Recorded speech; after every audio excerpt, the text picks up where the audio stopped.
There are always excuses. The patient was critically ill. They came to the emergency department sick, and so we rationalize these events. But the truth of the matter is that the patient was alive, you decided to intubate, and now they're dead. RSI, and then they die. How do we predict it? How do we prevent it? Welcome to First 10 EM.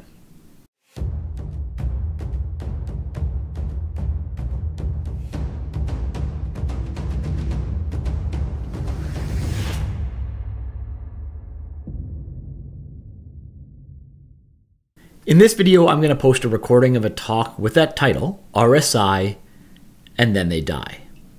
I gave this talk at Canada's premier emergency medicine conference, the North York General Emergency Medicine Update. It's going to be a little bit longer than the standard video for this channel, a little bit less refined, less edited. And honestly, as compared to when I started my career, thanks in large part to teaching from people like Scott Weingart, this topic is well known, and I think we're all improving, but it's still a really important topic, a topic where we can take critically ill patients and push them over the edge.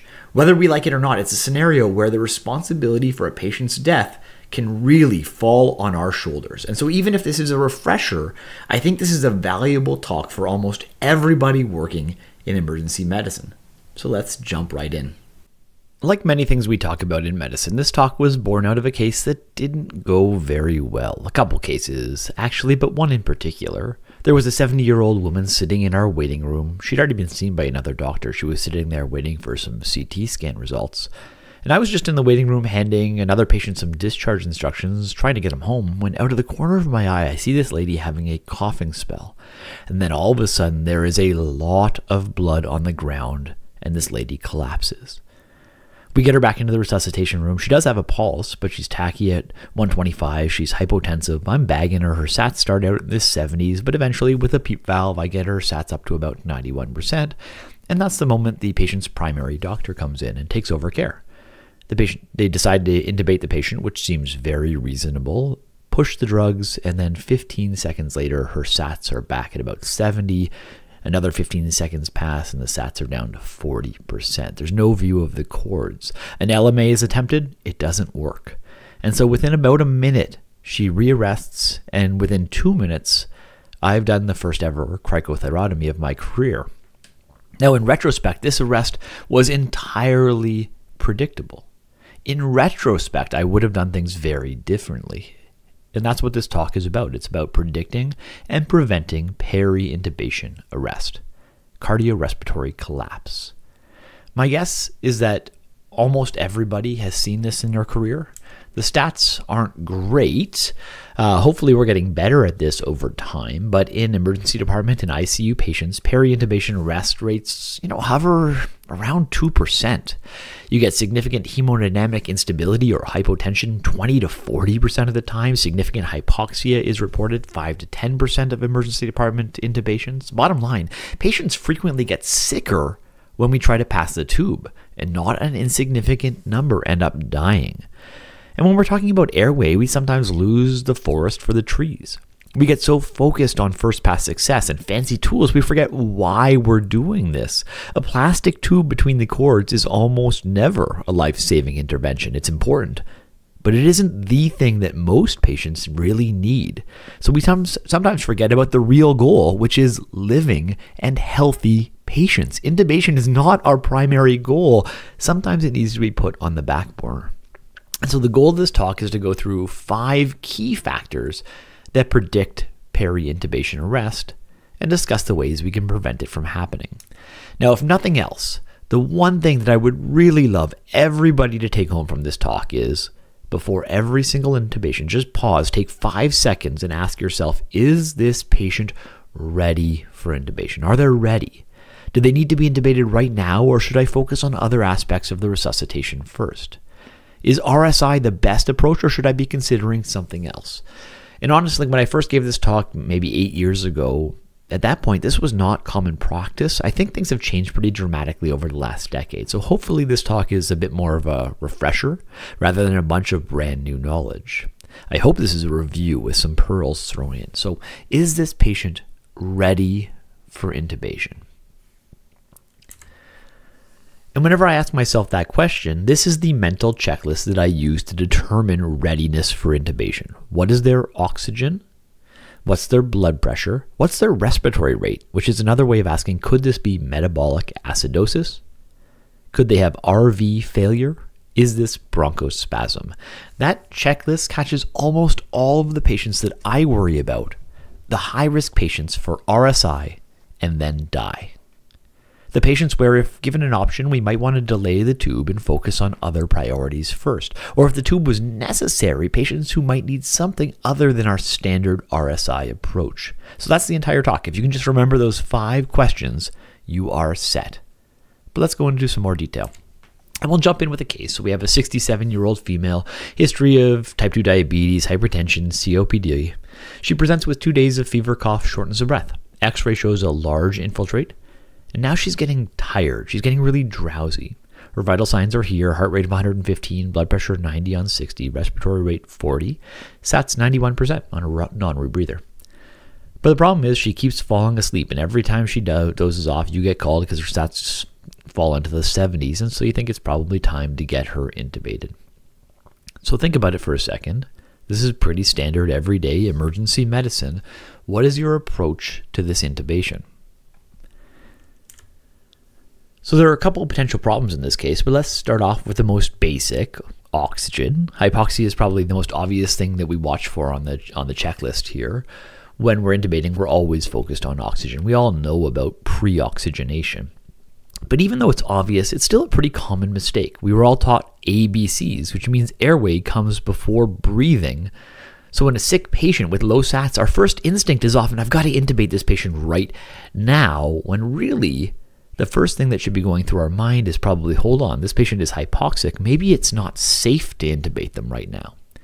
And I think this might actually be the most dangerous situation that we see. This patient's SATs are 91% on a non-rebreather, but 91% is basically normal, especially in a COPD patient, right? It doesn't bother us at all. It doesn't catch our attention, but it absolutely should catch our attention if we're about to intubate.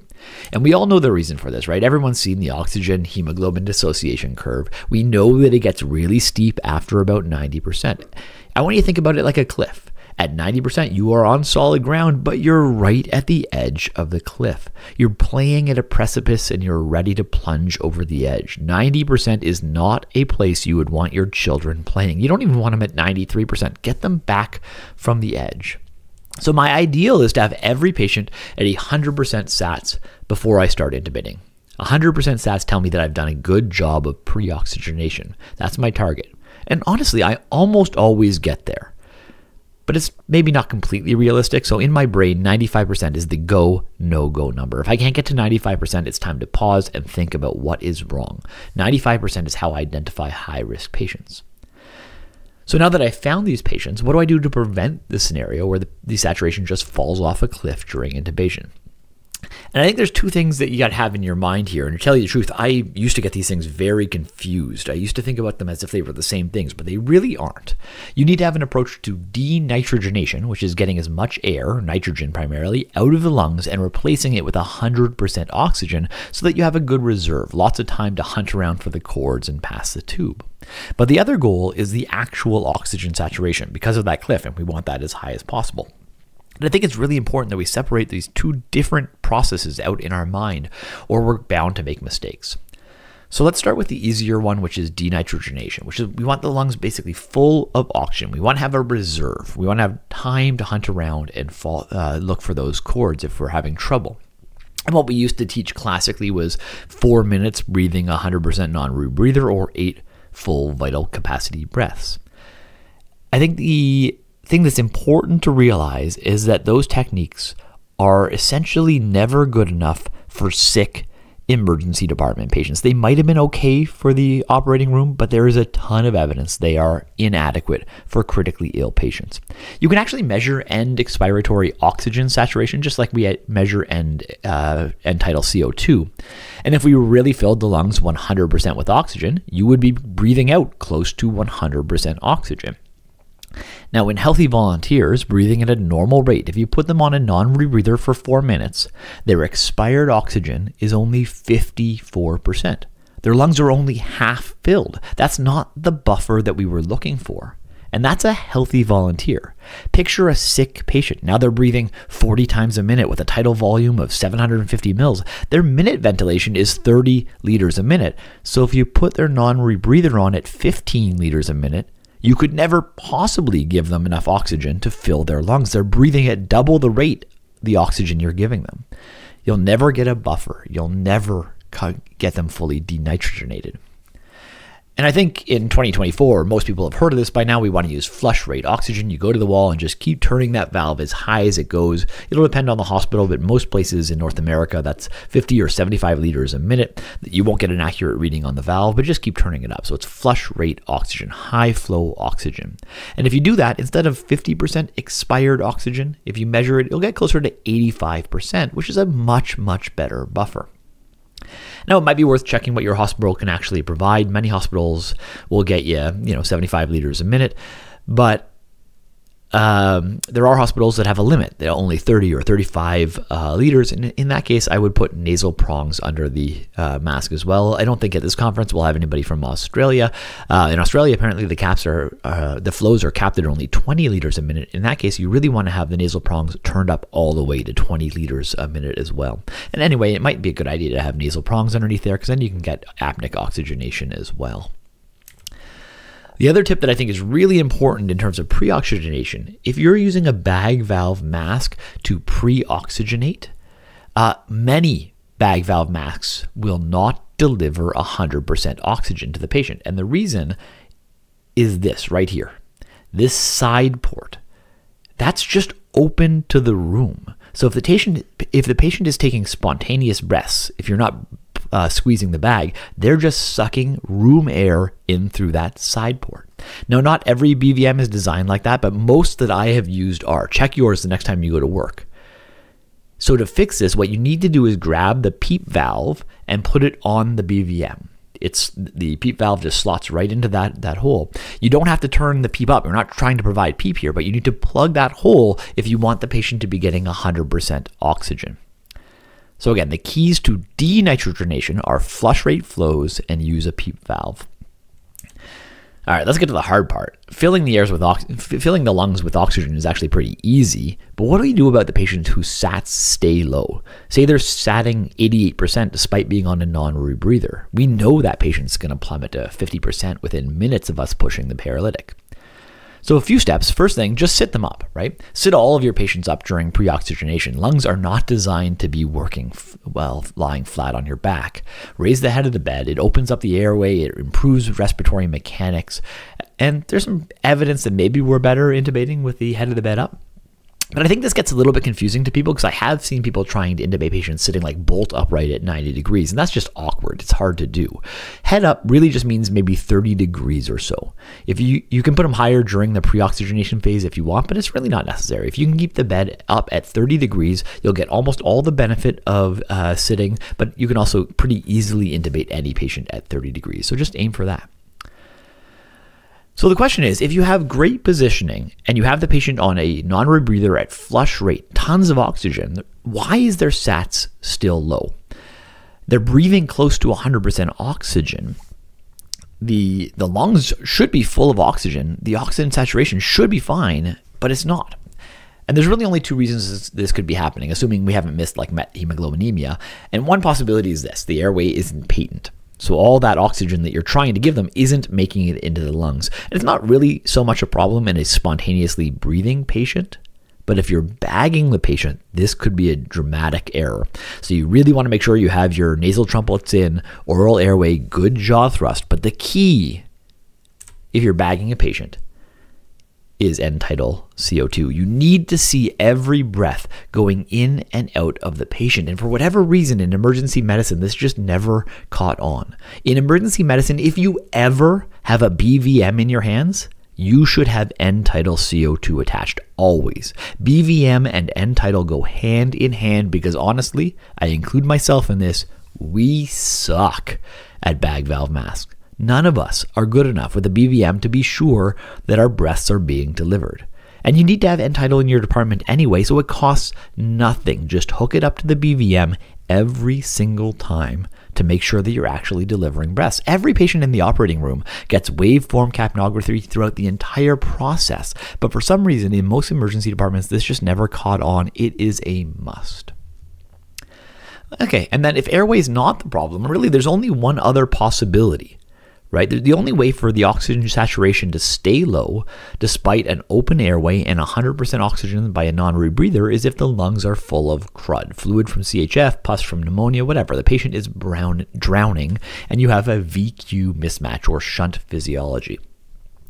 And that's going to leave us right on the edge of that oxygen dissociation cliff unless we do something to fix about it. And there's really only one way to fix shunt, and that's PEEP. We need to expand the lungs with PEEP to get that sat up.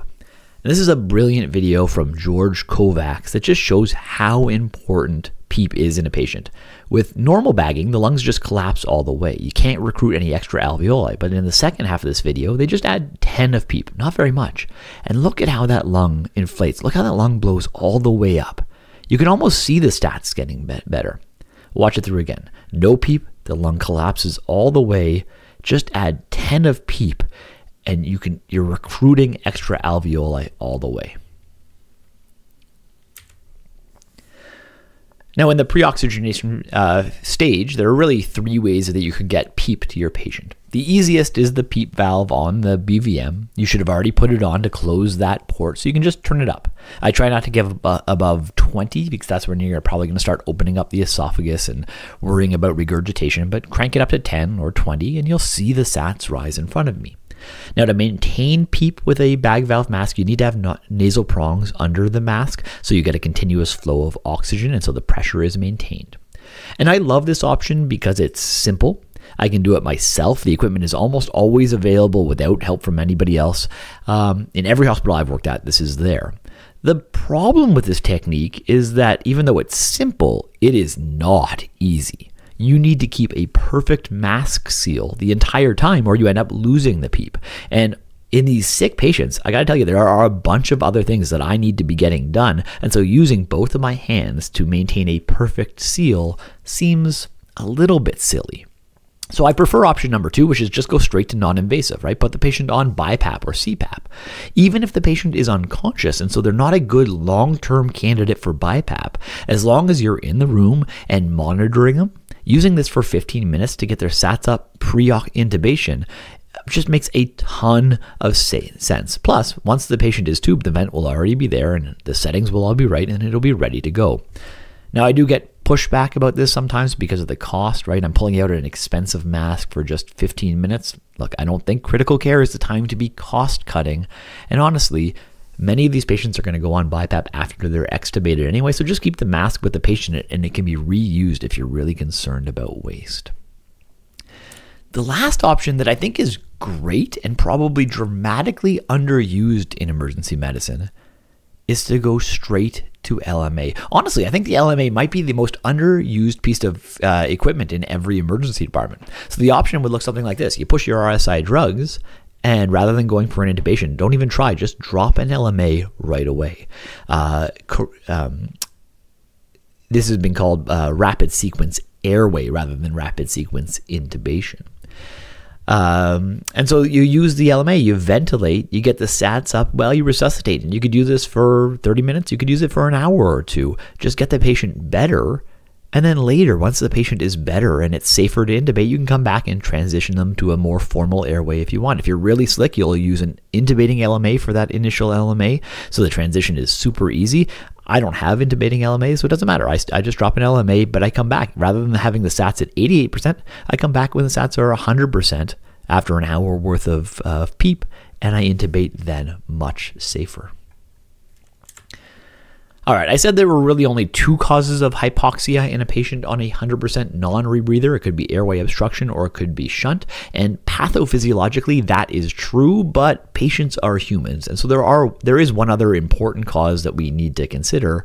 That's panic, right? When patients start to get a little bit hypoxic, they feel like they're going to die. And even without significant hypoxia, agitated patients, they're really not breathing normally. So it can be hard to pre-oxygenate them. And so this is the exact scenario which Scott Weingart designed, delayed sequence intubation. And now we have an RCT demonstrating clear benefit. So this is a tool that I think we all need to hear about. I assume everybody has heard about it, but if in case you haven't, DSI is essentially procedural sedation using ketamine for the sole purpose of pre-oxygenation. So you take that super agitated patient and you give them small doses of ketamine until they chill out, and then once they're chill, now you can do everything that you need. You can position them properly. You can use a BVM or put them on BiPAP, but pre-oxygenate them excellently. Do the pre-oxygenation after the ketamine, and then only when everything is perfect do you push your paralytics and actually intubate. So back to our case, I didn't like this patient's oxygen saturation at 91% despite being on a non-rebreather, which meant there's probably some shunt going on there. So what I did was BiPAP. Now she has pneumonia and she's drowsy, so BiPAP was not a good long-term solution. I wasn't just going to send her upstairs on BiPAP, but I didn't walk away. But I used it for 10 or 15 minutes, and her sats climbed all the way up to 99%. And honestly, she wasn't that easy to intubate. It took me maybe 45 seconds to complete the procedure, but she did not desat because I had given myself a reserve. I think if I had just jumped in with her sats at 91%, she would have certainly desatted, and the outcomes could have been a lot worse. So I used BiPAP to put her in a better position for a safe intubation. Now, there was another possible problem with this lady, and I think everybody picked it up on the initial slide. She's hypotensive. And in critical care, this is probably the most important or most common reason for RSI, then die, hemodynamic instability.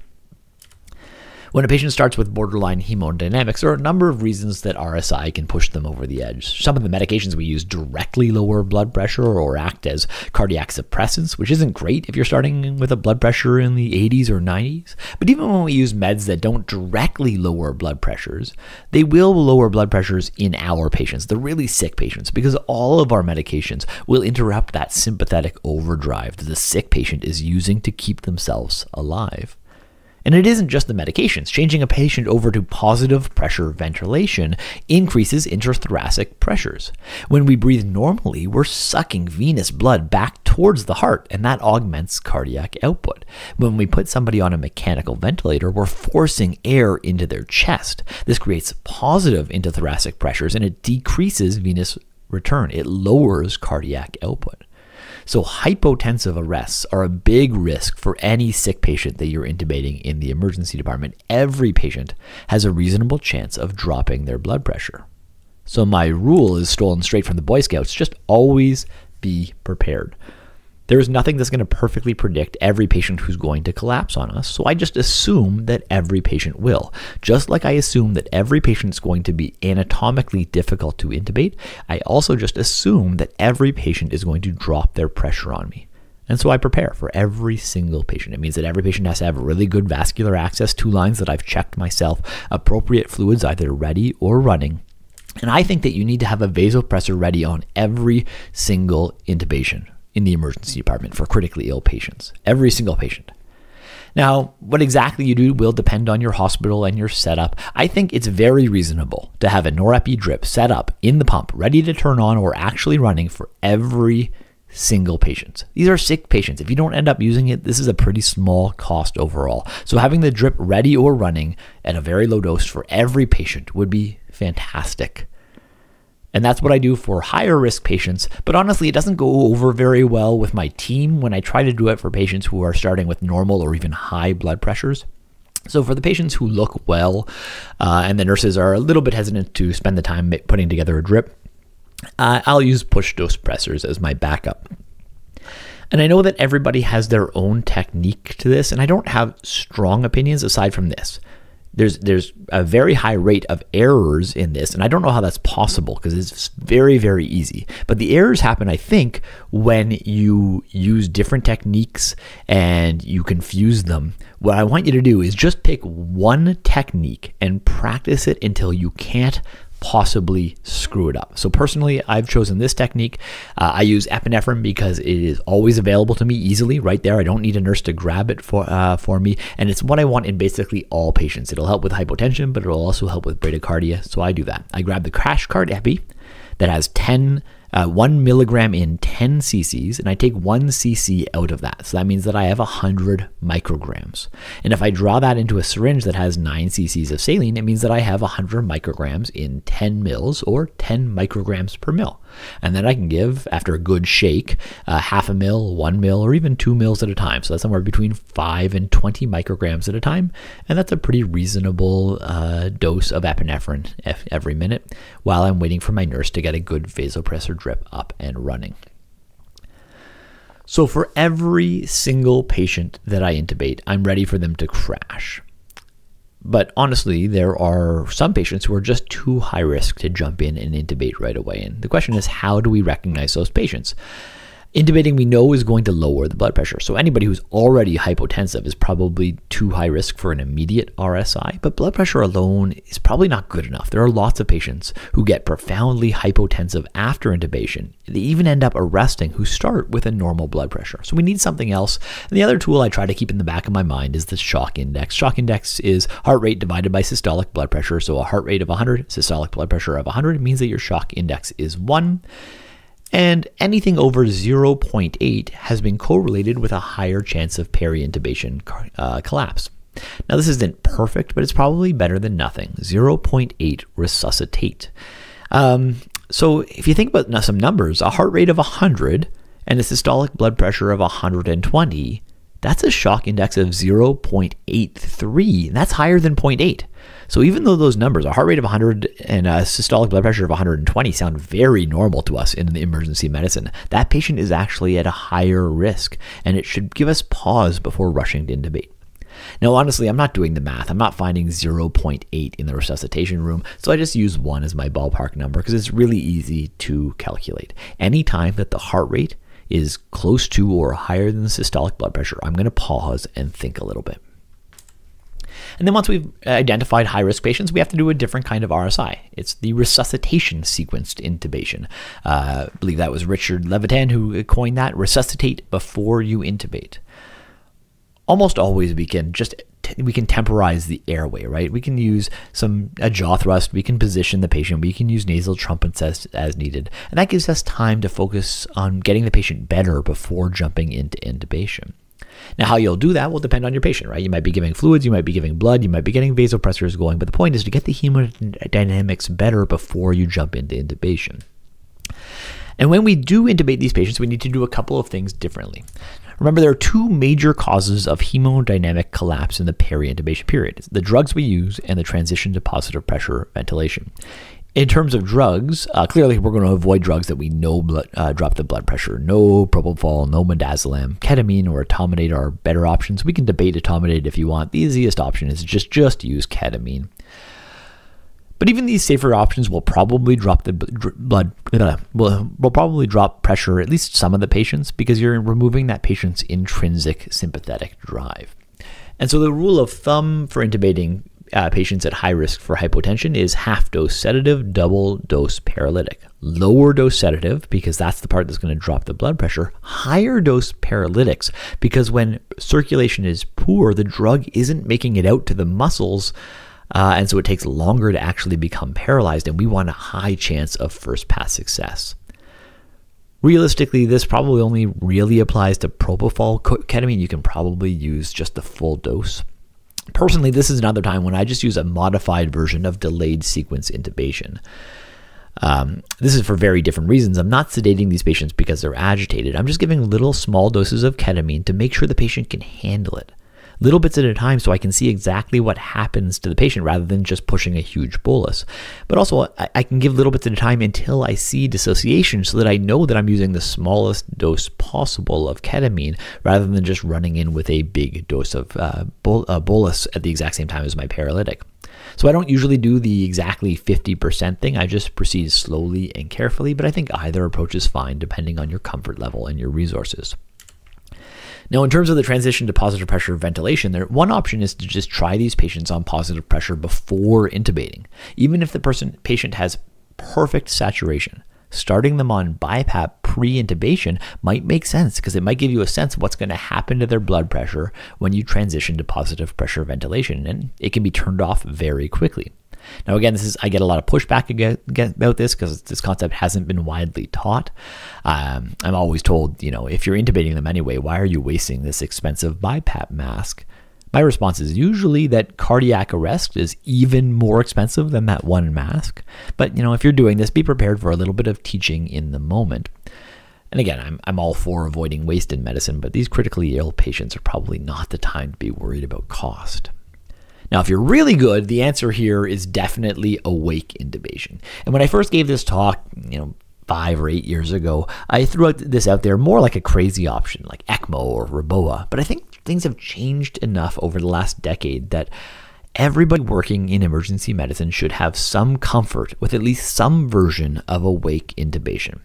The classical full awake intubation, where the only drug you use is lidocaine and the patient's talking to you the entire time, that is very hard. And unless you have a lot of practice, it's actually going to make things more difficult in many cases. Personally, I don't do pure topical awake intubations because there's just no way for me to get enough practice in my busy community emergency department.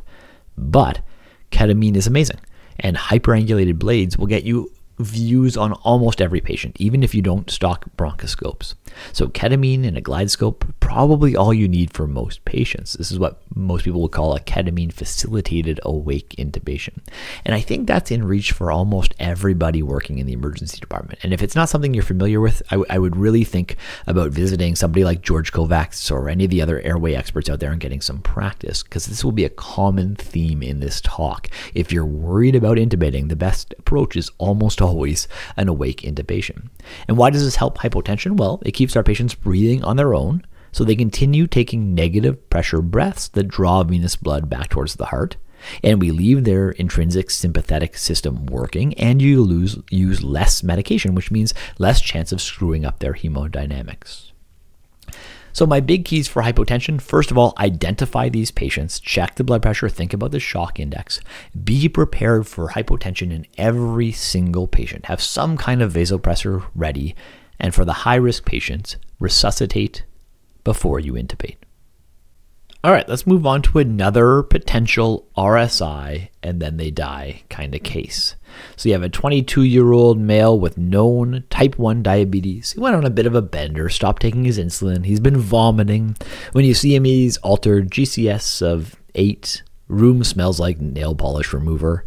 Vital signs: heart rate 135, blood pressure 115 on 60, respiratory rate of 60, and an oxygen saturation of 100% on a non-rebreather.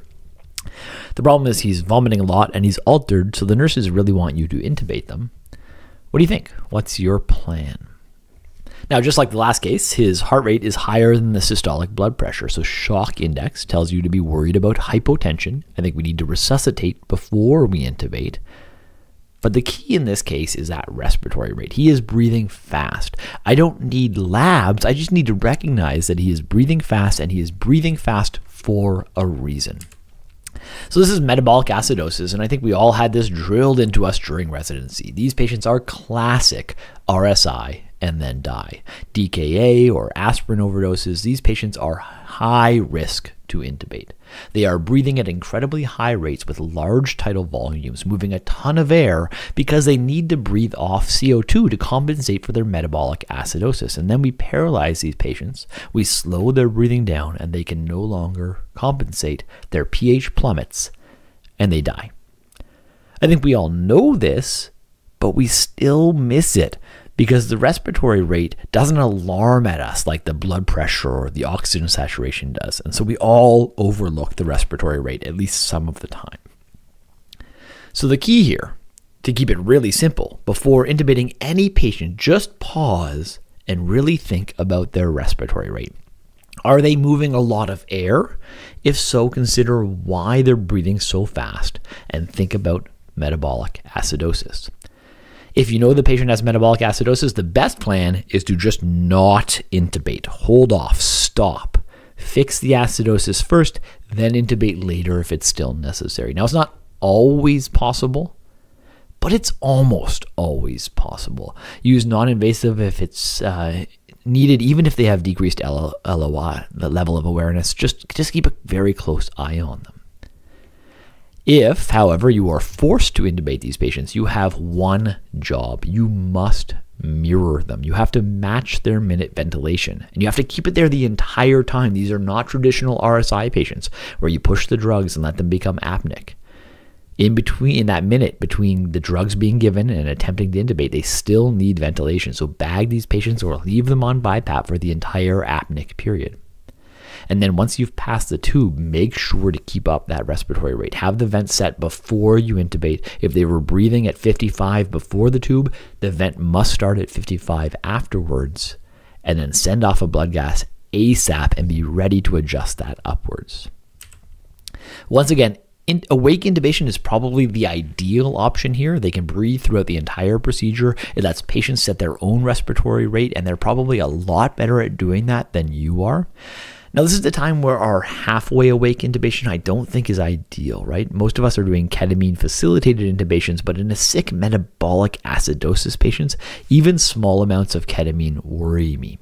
Now, luckily, these patients aren't usually crash intubations, so if it's an option, take your time and get some help.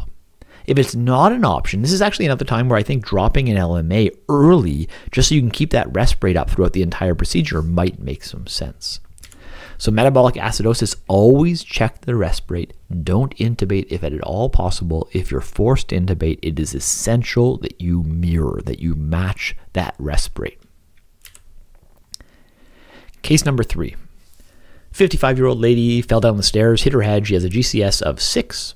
Vitals, pretty normal. Heart rate 80, blood pressure 110 on 50, respiratory rate 25, oxygen saturation is 96%, this time just on room air. It's been a tough day, but finally it looks like we have a pretty straightforward intubation. Now, I knew when I saw this patient that she had some comorbidities, and I had looked through her medication list, but nothing really caught my eye. I was really just looking for, like, a blood thinner because this was trauma. And just as I was getting ready to intubate, I was about to push the drug. The charge nurse looks at me and says, hey doc, why is this lady on Viagra? I completely missed that Viagra. I completely missed the fact that Viagra is a weird medication on a woman's medication list. Turns out she had pulmonary hypertension. How does that change your plan? Now, of all the RSI and then die scenarios, RV failure is the hardest to predict, the hardest to manage. And a lot of that has to do with the complicated pathophysiology of the right heart. I'll try to oversimplify it a little bit, but when right ventricular pressures increase, the right ventricle stretches, and that does 3 primary things. First of all, it pushes the septum into the left ventricle so that the left ventricle can't fill properly, and that would decrease cardiac output. And decreased cardiac output causes more ischemia, which will make this whole situation worse. Second, when the right ventricle stretches, it stretches out the tricuspid valve, which is going to cause regurgitation, which again decreases cardiac output, causes ischemia, makes everything worse. And then third, this increases the pressure on the right ventricular wall, which inhibits blood flow, so you get more ischemia, which then decreases cardiac output. So all of that decreased cardiac output then causes more ischemia, which causes decreased cardiac output, which causes more ischemia. You get a spiral of death. And these patients slip downhill very, very fast. But these patients are like this every day of their life. So why are these patients so high risk specifically for intubation? Well, anything that increases pulmonary artery pressure or decreases right ventricle perfusion will make this a lot worse. Will push these patients towards death. These are the causes of death spiral in right ventricular failure. Hypoxia causes pulmonary artery vasoconstriction, makes it harder for the RV to push out, and so makes all of this worse. Hypercapnia does the same. Positive pressure ventilation increases introthoracic pressure, so it makes it harder for the right heart to push out. And then hypotension causes RV ischemia, which is the other core part of this death spiral. So basically everything that we do during a standard intubation makes these patients worse. These patients are very, very high risk for RSI and then die. The biggest problem with these patients is probably identifying them, right? It's not a vital sign that you can screen on the monitor. There's no stamp on these patients' foreheads, so you have to stay vigilant. Before every intubation, I just ask myself, could RV failure be an issue here? It almost never is. It's rare, but I force myself to ask. If they have a history of RV failure or pulmonary hypertension written on the chart, that's relatively easy. Otherwise, I spend some time thinking about the few things that put patients at risk for RV failure. So anything that over the long run increases pulmonary artery pressure. So you can get chronic hypoxia from either COPD or long-term sleep apnea, obesity, hypoventilation, or chronic elevated pulmonary artery pressures from PEs, chronic PEs, or anything that causes immediate damage to the right ventricle, like a right-sided MI. So you might get some clues from history, but honestly, you're never going to be perfect at diagnosing this. Ultrasound is another option. I do know some critical care experts who say you should do an ultrasound before every single intubation, trying to predict hemodynamic collapse. I'm not sure that's totally realistic. Might be. I'm not an ultrasound expert, but I'll tell you, I try to pull out the ultrasound in the sick patients to give me a sense of what the heart is doing before intubation. And the basic stuff to look for is just the large right ventricle, more than 2/3 of the left ventricle, or that D-shaped septum, the flattened septum. There's a lot of more advanced stuff if you're really good, like TAP-C. But on a quick look, I'm really just looking at the RV size. And it's basically the same stuff that you learned about to look for pulmonary embolism. But the PE exam was always pretty complicated and imperfect because you needed to try to determine whether these were acute or chronic changes. In this case, I don't care. Any signs of RV failure, acute or chronic, put the patient at higher risk from an intubation standpoint. So it's a little bit easier from an ultrasound standpoint. Once you've identified a patient with RV failure, there's really only one standardly accepted answer. Do not intubate. Just don't do it. Get an expert on the phone because these patients are incredibly high risk. If you find yourself forced to intubate a patient with RV failure, you have to remember this spiral of death. Anything that increases pulmonary vascular pressures is very bad. Anything that decreases perfusion to the heart is very bad. So the keys are, we have to keep that arterial blood pressure higher than the pulmonary artery pressure so that the right ventricle is still getting blood. We have to avoid hypoxia, because hypoxia leads to increased pulmonary vascular resistance, which leads to death. We have to avoid hypercapnia, so you must bag during the apneic period. So we're going to choose a hemodynamically stable agent. We're going to have a vasopressor like norepi primed, probably running. We got to have the best possible intubation. Avoid hypoxia. We don't want to have a high level of PEEP. This is not easy. Once again, awake intubation is almost certainly the best option for these patients because it limits all of those changes that push us towards that spiral. It keeps them on negative pressure ventilation, it keeps them breathing. You won't have that increase in CO2. It limits the drugs, less hemodynamic problems. Awake intubation is the way to go if you're forced to intubate, but if possible, just don't intubate these patients. All right, last case, 16-year-old boy, known very poorly controlled asthma, presents extremely short of breath. He's already been admitted to the ICU 3 times this year.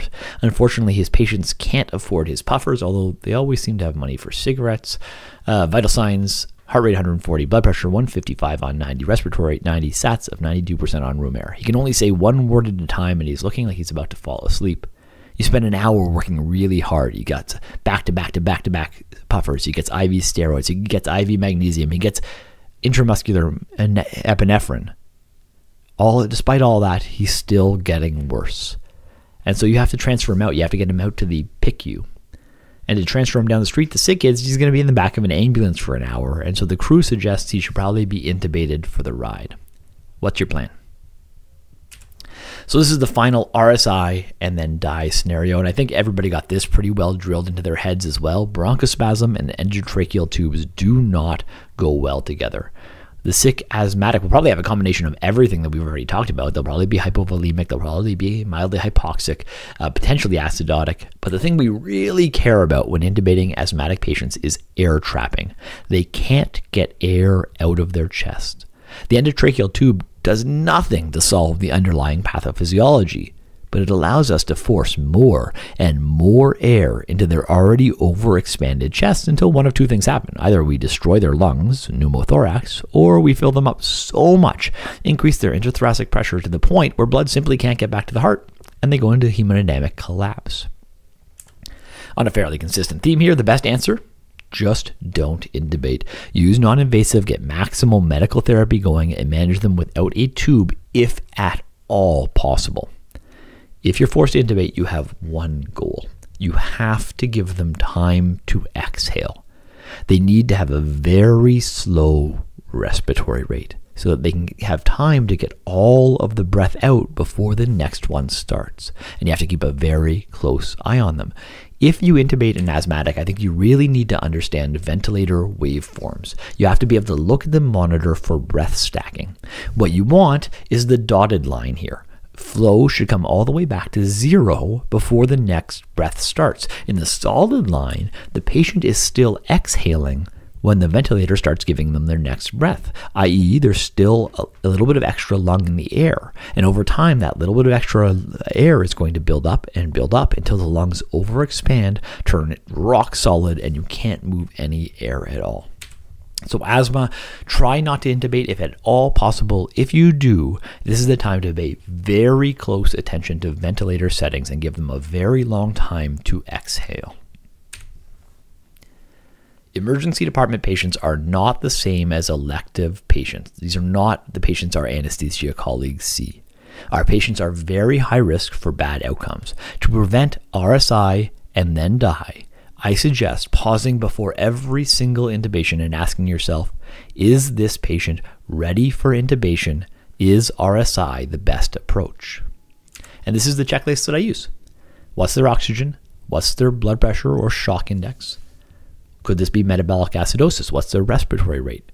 Could this be RV failure? Do I need to grab the ultrasound? And is this bronchospasm? If any of those issues is present, I stop and fix it before intubating. And even if they aren't, I am always ready for deterioration. And hopefully just by keeping those 5 things in mind, by keeping in mind that sometimes we need to resuscitate before we intubate, hopefully we can prevent the RSI and die scenario.